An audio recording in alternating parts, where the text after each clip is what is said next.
दाबला जातोय तो आवाज बुलंद करण्याचा प्रयत्न. 2.5 वर्षापूर्वी काय घडलं?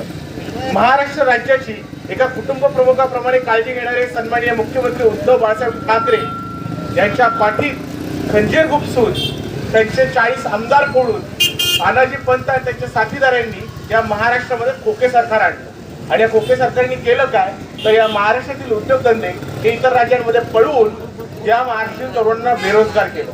गेल्या 2.5 वर्षापासून महाराष्ट्राचा आवाज दाबला जातो. जीएसटी महाराष्ट्राचा पळवला जातो. महाराष्ट्राला निधी देताना काचकूच केली जाते. या सगळ्या गोष्टींना प्रत्युत्तर देण्याची संधी आपल्याला आली आहे. आज आपण पाहतो की महाराष्ट्रामध्ये गुन्हेगारी वाढते. ही गुन्हेगारी वाढते कशामुळे तर या महाराष्ट्रातील तरुण बेरोजगार आहे. त्याची बेरोजगारी आपल्याला दूर केली पाहिजे. आज उद्धव साहेबांवर अनेकदा प्रश्नचिन्ह उपस्थित केलं जातं की उद्धव साहेब काँग्रेस सोबत गेले, उद्धव साहेब राष्ट्रवादी सोबत गेले, उद्धव साहेब राहुल गांधींसोबत गेले, उद्धव साहेब शरद पवारांसोबत गेले.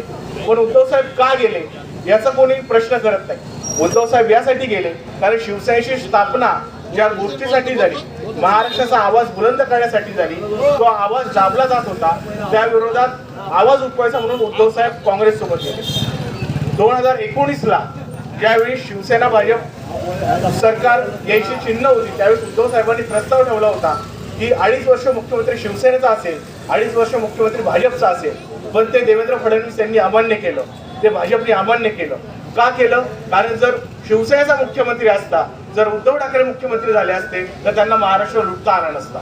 आज आपण पाहतोय की आज एकनाथ शिंदेंना मुख्यमंत्री केलंय.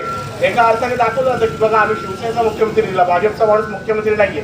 पण त्या अंतर्गत केलं का जात नाही तर महाराष्ट्रातील उद्योगधंदे बाहेर नेले जातात. महाराष्ट्रातील तरुणांना बेरोजगार केलं जातं. या सगळ्यावर आपण उत्तर दिलं गेलं पाहिजे. आणि त्यासाठी येत्या 20 तारखेला ज्या ज्या ठिकाणी महाविकास आघाडीचे उमेदवार असतील, मग आपल्या कसबामध्ये हाताचा पंजा असेल, इतर ठिकाणी मशाल असेल, इतर ठिकाणी तुतारी फुंकणारा माणूस असेल, या समोरचे चिन्ह, या समोरील बटन दाबून आपल्याला महाविकास आघाडीला विजयी करायचंय आणि आपल्या तरुणांच्या हातामध्ये रोजगार द्यायचा आहे. मला आठवत असेल की मराठी भाषेला अभिजात दर्जा दिला असं केंद्राकडून सांगितलं जात आहे. एकीकडे मराठी भाषेला अभिजात दर्जा दिला पण दुसरीकडे काय केलंय तर शालेय अभ्यासक्रमामध्ये पहिलीपासून हिंदी सक्तीची केली आहे. विरोध हिंदीला नाहीये तर जी हिंदीची सक्ती केली जाते त्या सक्तीला विरोध आहे. म्हणजे एकीकडे अभिजात भाषेला दर्जा द्यायचा पण जिथून मराठी खऱ्या अर्थाने रुजली जाईल तर शाळेमधूनच मराठी हद्दपार करण्याची ज्या पद्धतीने या सगळ्या गळचिपी चालू आहेत त्या गळचिपीला आपण प्रत्युत्तर दिलं पाहिजे. आणि येत्या 20 तारखेला हाताचा पंजा या चिन्हासमोरील बटन दाबून आपण रवींद्र धंगेकर यांना विजयी करू आणि या महायुती सरकारला हद्दपार करू. जय महाराष्ट्र.